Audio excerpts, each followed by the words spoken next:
Enamus ööd olen ma maganud üksinda telgis. Mitmeid sadu öid telkinud nii mägedes, mereäärtes, džunglites, kõrbetes ja vihmametsades.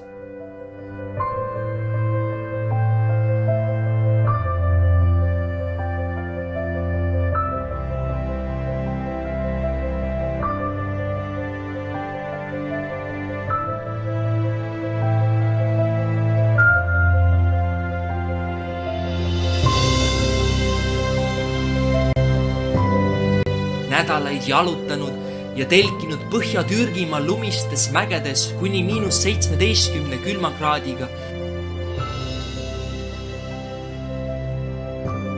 ning nädalaid jalutanud läbi Iraani ja India kõrbealade +42-kraadises kuumuses.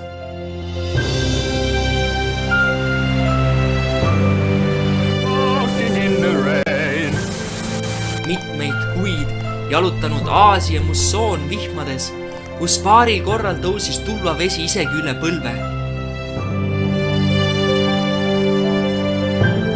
Laoses läbisin mitu päeva ühte džunglit, kus minu toidumoona lõppedes olin sunnitud hakkama sööma värskeid bambuselekti.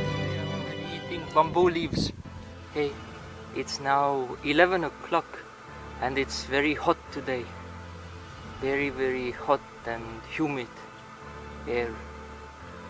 So I'm resting now for some time. And this walking tour that I'm doing, it's not very easy. It's very, very hard.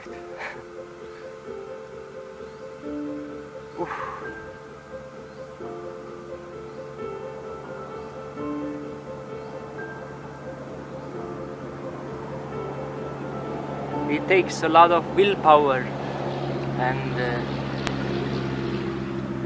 also to conquer myself every day, both physically and emotionally.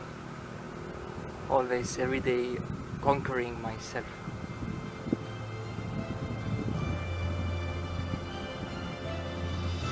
But this big dream, longer dream, it gives me energy. It gives me some energy. Jalanõusid olen 4,5 aasta jooksul kasutanud kokku 24 erinevat paari.